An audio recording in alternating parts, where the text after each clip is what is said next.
Here we go. Rocky 2, Theological Analysis. I'm sure anybody that can box can tell that I know zero about boxing whatsoever. But I did get a green belt in Taekwondo when I was 18.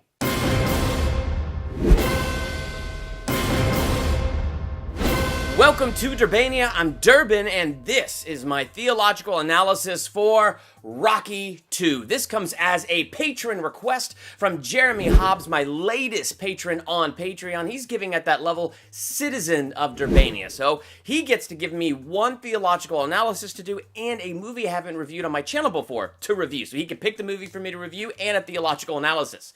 So right now, this is the theological analysis he chose. He said Rocky 2 is one of his favorite movies, so he'd love it if I could do a theological analysis on that. And then coming soon, you'll have my movie review that he has requested. But for right now, Rocky 2.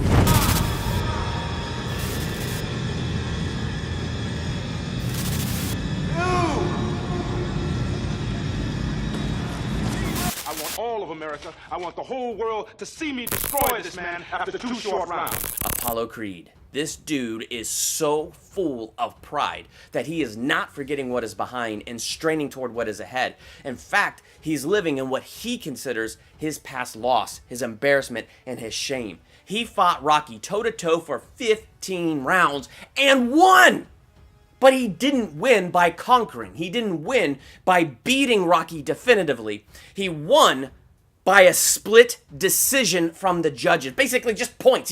He won by a split decision and not by actually defeating and conquering Rocky. And that is a major wound to his pride. And at first he says, I don't want a rematch. But as the wound begins to fester and as he remains in that moment, he wants the rematch because he has to prove he's a man. He has to prove that he can do this. He's tied his identity to his career.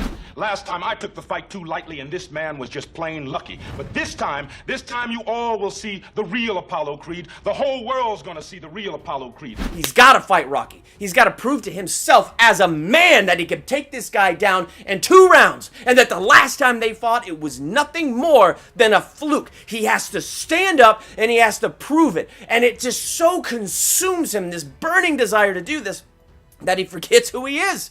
I mean, it gets to this point where he's like, I will make Rocky fight me, and I don't care if I look like a villain.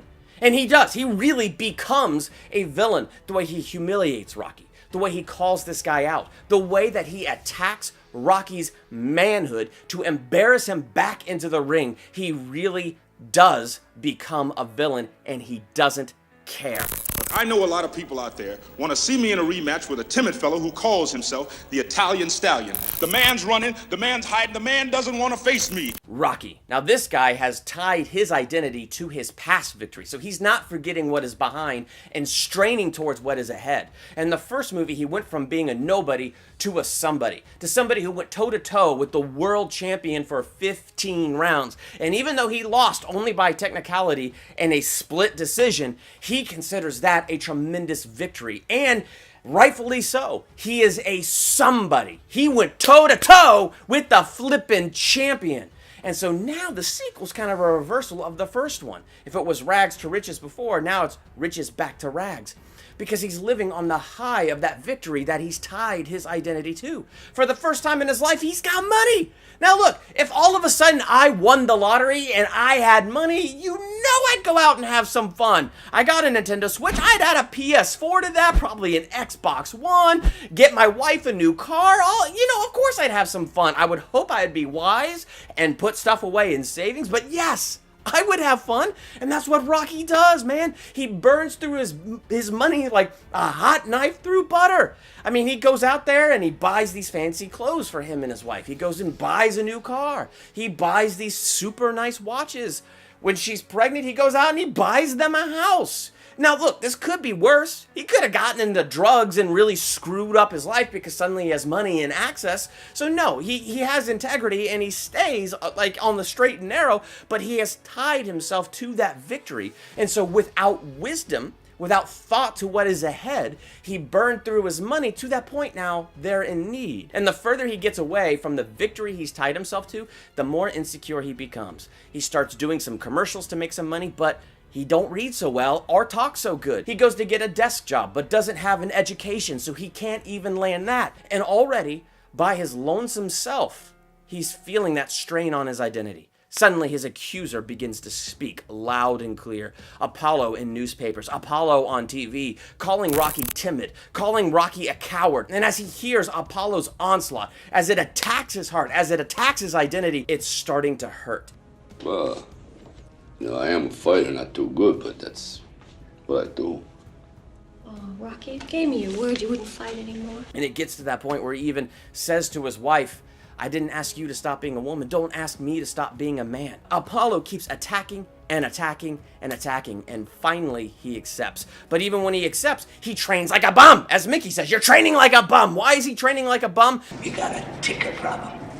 What's the matter? You got nothing left inside, huh? So why is he empty with absolutely nothing left to give in this training? Because, well, when you're married, the two become one. And when the two are not in agreement, a house divided cannot stand. He made a promise to her that he would not go back into fighting, that he would not do this rematch with Apollo Creed. But Apollo just kept hitting and hammering until finally Rocky gave in and said, fine, I'm going to do it. Because his identity was tied to that past victory, which made a rift, a disagreement between the two. And so he was divided himself, and a house divided cannot stand. So because he was divided inside, because he was double-minded about what to do, he couldn't even give 100% of who he was in this situation. When Adrian woke up and Rocky saw his wife and his son, the priorities of his heart completely changed, and he realized he was more than just the sum of his past victories, that was not his identity. The one fight that he did that one time with Apollo Creed,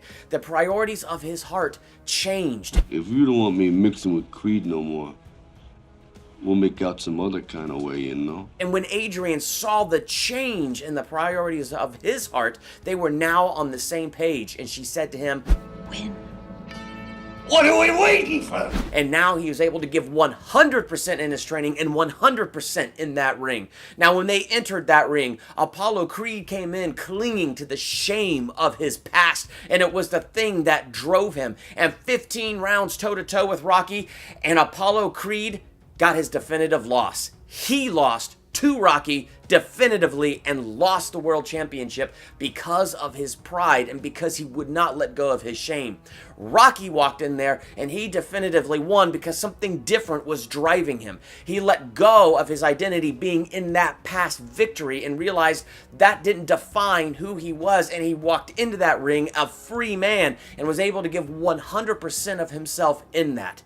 Too often, we let past mistakes define us, and we think that's our identity. And that lie is something we call shame. Shame tells us that that mistake is who we are. Jesus says that is not who you are. You are forgiven and you are loved by me. You are more than that. Sometimes we look in the past and we look at those past victories and we make that the defining feature of our lives. So rather than looking back to be encouraged by those victories and saying, I can do this, no, we look back at that past victory and we go, but that's who I am. And it becomes a prison when we stay there and we live there and we don't let ourselves move forward and think that is the whole of our identity, where Jesus says, come on, I know the plans that I have for you to give you a hope and a future. So when you watch Rocky 2, what do you see in this movie? Be sure to let me know in the comments. I want to say a huge thank you to Jeremy Hobbs for requesting that I do Rocky 2 as the theological analysis. Thank you so much, Jeremy. If you want to check out my Patreon page and see my different rewards for different levels of giving, I have the link to my Patreon page in my description, so you can click that and go over there and check that out. So again, thank you so much, Jeremy. And hit that subscribe button to become a Durbanian. Hit the bell by the subscribe button so you'll be notified for my next theological analysis, movie review, ranking video, or anything else I do. I'm Durbin. Thanks for checking out Durbania.